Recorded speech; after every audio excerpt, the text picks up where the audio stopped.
नमस्कार दोस्तों, अगर आपकी उम्र 40 साल, 50 साल, 60 साल है और अब तक आपका जन्म प्रमाण पत्र नहीं बना है और आप जन्म प्रमाण पत्र बनवाने के लिए सोच रहे हैं, तो आज के इस वीडियो में हम लोग पता करेंगे, जानने का प्रयास करेंगे कि जन्म प्रमाण पत्र बनेगा कैसे, कौन कौन से दस्तावेज लगेंगे, कहाँ आवेदन करेंगे, कितनी फीस लगेगी, कितने दिनों में बन करके आएगी। तो ये वीडियो बहुत ही महत्वपूर्ण होने वाली है, समझे कि नहीं। तो आप लोगों से निवेदन है कि बने रहे वीडियो के लास्ट तक, क्योंकि बहुत सारे लोगों का, कई लोगों का जन्म जो हुआ है बहुत साल पहले हुआ और जिस समय जन्म उनका हुआ उस समय रजिस्ट्रेशन नहीं हुआ करता था। लेकिन ऐसे लोगों के लिए भी अब जन्म प्रमाण पत्र क्या हो चुका है, बनवाने की व्यवस्था हो चुकी है। लेकिन प्रक्रिया राज्य और स्थानीय निकाय के नियमों के अनुसार हो सकती है। अपने अपने राज्य के हिसाब से, अपने अपने नगर निकाय के हिसाब से, अपने अपने पंचायत के हिसाब से क्या होता है कि उस स्तर से उसका काम होता है जन्म प्रमाण पत्र को लेकर के। तो जितने भी लोगों का जन्म प्रमाण पत्र अभी तक नहीं बना है और उम्र आपका 60 साल से ज़्यादा हो चुका है, तो बस आप लोग इस वीडियो में बने रहिए और आपको मैं बताऊंगा कि कौन कौन से डॉक्यूमेंट लगेगा, कितना फी लगेगा और आपको कहां आवेदन करना होगा। आ रही है बात समझ में? चलिए वीडियो को स्टार्ट करते हैं। सबसे पहले देखिए, इसमें लिखा है, जो अपडेट आई है, जो जानकारी आई है, इसमें लिखा है कि नगर निगम, नगर परिषद या नगर पंचायत यानी कि शहरी क्षेत्र के लिए, अगर आप शहरी क्षेत्र में रहते हैं तो आपको जाकर के क्या करना होगा, नगर निगम या नगर परिषद या नगर पंचायत में आपको जाकर के आवेदन लेकर के आवेदन को भरना होगा। आवेदन भरने से पहले आप वहां पर जाकर के जांच कर ले, चेक कर ले कि आपका रजिस्ट्रेशन कभी जन्म प्रमाण पत्र के लिए हुआ था या नहीं। अगर हुआ होगा तो दिक्कत आ जाएगी, उसकी प्रक्रिया कुछ अलग है। अगर नहीं हुआ है तो आप सीधे नगर निगम में, नगर परिषद में या नगर पंचायत में जाकर के आवेदन करेंगे, आवेदन लेंगे, आवेदन को भरेंगे, आवेदन को भर करके दस्तावेज के साथ वहां पर जमा करेंगे, तो आपका क्या होगा, जन्म प्रमाण पत्र बन जाएगा। लेकिन ग्रामीण के लिए मैं बात करता हूं। ग्रामीण के लिए क्या करना है कि सबसे पहले आपको भी कहां जाना है, ग्राम पंचायत में जाना है आपको, ठीक है, या प्रखंड या ब्लॉक कार्यालय में जाकर के वहां पर चेक कराना है कि आपका रजिस्ट्रेशन पहले हुआ था कि नहीं हुआ था। अगर रजिस्ट्रेशन हुआ है तो प्रक्रिया चेंज हो जाएगी, अगर रजिस्ट्रेशन नहीं हुआ है तो प्रक्रिया आपका यही रहेगा। इसमें कह रहे हैं कि कई राज्य में ऑनलाइन पोर्टल के माध्यम से भी आवेदन किए जाते हैं। हर एक स्टेट के अलग अलग नियमों के माध्यम से अलग अलग नियम होते हैं, कहीं पे ऑफलाइन होता है, कहीं पे ऑनलाइन होता है। सबका अपना अपना समय होता है, सबका अपना फी होता है, सबका अपना अपना रूल रेगुलेशन होता है। तो इस चीज पर आपको ध्यान देना है कि आप किस स्टेट से बिलोंग करते हैं। आप अपने स्टेट का नाम लिख करके हमें बताइएगा, क्योंकि जन्म प्रमाण पत्र आवश्यक दस्तावेज हो चुका है। जानते हैं कब से? जब से एसआईआर की प्रक्रिया शुरू हुई है। एसआईआर का मतलब स्पेशल इंटेंसिव रिवीजन। तो जब से एसआईआर का प्रक्रिया शुरू हुआ है उस समय से दस्तावेज की प्रक्रिया को लेकर के सभी पब्लिक, सभी जनता में क्या हो चुकी है, खलबली मच चुकी है। और खलबली तो मची है, लेकिन आपके पास होना भी जरूरी है। नहीं होगा तो एनआरसी जब शुरू होगी तो वहां पर जब आपसे जन्म प्रमाण पत्र मांगा जाएगा तो क्या उस समय बनवाने जाइएगा, या सब आप सबसे पहले इस चीज को रेडी करके रखिए। ऐसा नहीं है कि जब जरूरत पड़ेगा उस समय आप इस चीज को बना करके दीजिएगा। समझ रहे बात को?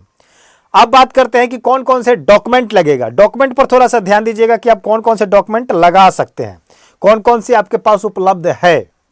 सबसे पहले कह रहा है कि आधार कार्ड होनी चाहिए, उसके बाद वोटर आईडी कार्ड होनी चाहिए, उसके बाद आपके पास राशन कार्ड होनी चाहिए, पैन कार्ड होनी चाहिए, यदि उपलब्ध है तो लगा सकते हैं पैन कार्ड, नहीं है तो नहीं लगा सकते हैं। उसके बाद कह रहा है कि स्कूल छोड़ने का प्रमाण पत्र या अंक पत्र देना है। अगर आपके पास 10th या 12th का मार्कशीट है तो आपको दे देना होगा, या करें कि स्कूल छोड़ने का प्रमाण पत्र यानी कि लिविंग सर्टिफिकेट है तो उसको भी आप लगा सकते हैं, दे सकते हैं, जिससे ये प्रमाणित हो जाए कि आपका डेट ऑफ बर्थ जो है सही क्या है। क्योंकि आपको बताने से नहीं बनेगा, अगर आप कोई डेट को लेकर के बताइएगा तो नहीं होगा।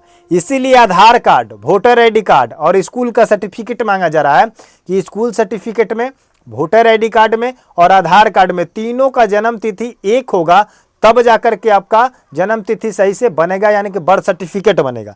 अगर किसी में भी प्रॉब्लम आया तो वहां पर ऑब्जेक्शन हो जाएगा, कहीं पर कुछ होगा, मान लीजिए कि सर्टिफिकेट में आपका कुछ है और वोटर आईडी कार्ड में कुछ है, आधार कार्ड में कुछ अलग है, तो वहां पर दिक्कत आ जाएगी। तो इसलिए आप लोग सबसे पहले चेक कर लीजिएगा कि आपका सब कुछ सही है कि नहीं है। उसके बाद करें कि परिवार रजिस्टर या परिवहन पहचान पत्र जहां लागू हो वहां लगा सकते हैं।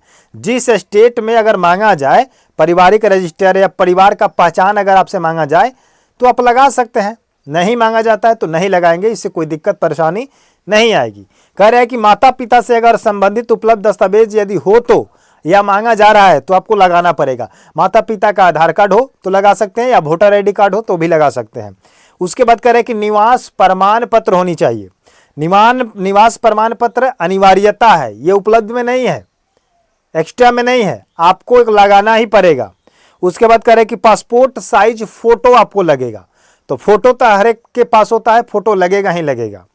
उसके बाद कह रहे हैं कि शपथ पत्र एफिडेविट यदि स्थानीय नियमों के अनुसार आवश्यक हो तो, लेकिन आवश्यक होगा किनके लिए? जिनका उम्र 40 साल, 50 साल, 60 साल, 30, 35, 55, 60 यानी कि 30 के ऊपर हो चुका है, उनको एफिडेविट लगेगा। समझ गए? उसके बाद अब बात करते हैं आगे क्या लिखा हुआ है। आगे का कुछ डेटा आपको बता देते हैं।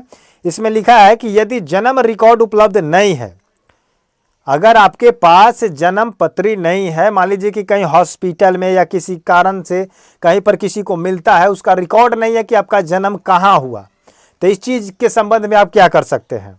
हॉस्पिटल में हुआ है या घर पे हुआ है और कोई आपके पास डॉक्यूमेंट नहीं है कि आपका हॉस्पिटल में, आप हॉस्पिटल में हुए थे मान लीजिए थोड़ा देरी, बट आपके पास कोई डॉक्यूमेंट नहीं है जिस चीज़ को लेकर के आप प्रूफ कर सकते हैं, साबित कर सकते हैं।